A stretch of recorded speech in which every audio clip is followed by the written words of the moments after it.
Hello everyone, welcome to Sanmark classes.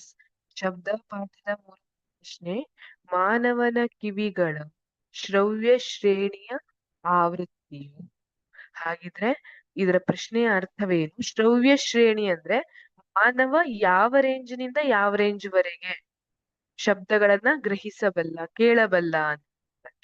ಹಾಗಿದ್ರೆ ಮಾನವನ ಕಿವಿಗಳಿಗೆ ಕೇಳಬೇಕು ಅಂದ್ರೆ ಆ ಶಬ್ದದ ಆವೃತ್ತಿ ಎಷ್ಟಿರಬೇಕು ಅಂತ ನೋಡಿದ್ರೆ, ನೋಡಿ, ಆಪ್ಷನ್ ಎ 20 ಹರ್ಟ್ಸ್ ಗಿಂತ ಕಡಿಮೆ, ಆಪ್ಷನ್ ಬಿ 20 ಹರ್ಟ್ಸ್ ಇಂದ 20,000 ಹರ್ಟ್ಸ್, ಆಪ್ಷನ್ ಸಿ 20,000 ಹರ್ಟ್ಸ್ ಗಿಂತ ಹೆಚ್ಚು, ಆಪ್ಷನ್ ಡಿ 10 ಹರ್ಟ್ಸ್ ಇಂದ 100 ಹರ್ಟ್ಸ್ ಅಂತ ಹೇಳಿದ್ದಾರೆ.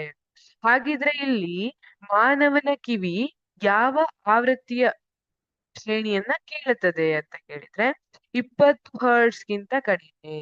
ಇಲ್ಲ, ಇದು ತಪ್ಪಾದ ಉತ್ತರ. 20 ಹರ್ಟ್ಸ್ ಗಿಂತ ಕಡಿಮೆ ಕೇಳಲಿಕ್ಕೆ ಸಾಧ್ಯ ಇಲ್ಲ. 20 ಹರ್ಟ್ಸ್ ಇಂದ 20,000 ಹರ್ಟ್ಸ್. ಎಸ್, ಇದು ಸರಿಯಾದ ಉತ್ತರ. ಆಪ್ಷನ್ ಬಿ 20 ಹರ್ಟ್ಸ್ ಇಂದ 20,000 ಹರ್ಟ್ಸ್ ಇದು ಮಾನವನ ಕಿವಿಗಳ ಶ್ರವ್ಯ ಶ್ರೇಣಿಯ ಆವೃತ್ತಿ. 20,000 ಹರ್ಟ್ಸ್ ಗಿಂತ ಹೆಚ್ಚು ಆಪ್ಷನ್ ಸಿ, ಇದು ಕೂಡ ತಪ್ಪಾದ ಉತ್ತರ. ಆಪ್ಷನ್ ಡಿ 10 ಹರ್ಟ್ಸ್ ಇಂದ 100 ಹರ್ಟ್ಸ್, ಇದು ಕೂಡ ತಪ್ಪಾದ ಉತ್ತರ.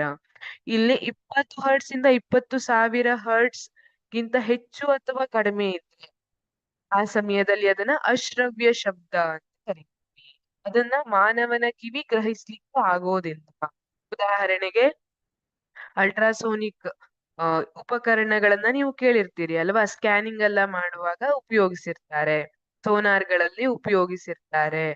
ಅದೇ ತರ ಡಾಲ್ಫಿನ್ಗಳು ಮಾತಾಡುವಂತದ್ದು ಇರಬಹುದು, ಅಂದ್ರೆ ಮಾತಾಡುವಂತದ್ದು ಅಂದ್ರೆ ಅವುಗಳ ಸಂವಹನ ವ್ಯವಸ್ಥೆ ಇರಬಹುದು. ಅದೆಲ್ಲ ಈ ಹರ್ಟ್ಸ್, ನಮ್ಮ 20 ಹರ್ಟ್ಸ್ ಇಂದ 20,000 ಹರ್ಟ್ಸ್ ನಮ್ಮ ಏನು ಶ್ರವ್ಯ ಶ್ರೇಣಿಯ ಆವೃತ್ತಿ ಇದೆ ಅಲ್ಲ, ಇದಕ್ಕಿಂತ ಹೆಚ್ಚು ಅಥವಾ ಕಡಿಮೆ ಇರುತ್ತೆ. ಅದನ್ನ ನಾವು ಕೇಳಲಿಕ್ಕೆ. ಹಾಗಾಗಿ ಸರಿಯಾದ ಉತ್ತರ ಅಂದ್ರೆ ಬಿ 20 ಹರ್ಟ್ಸ್ ಇಂದ 20,000 ಅಥವಾ 20 ಕಿಲೋ ಹರ್ಟ್ಸ್. Thank you.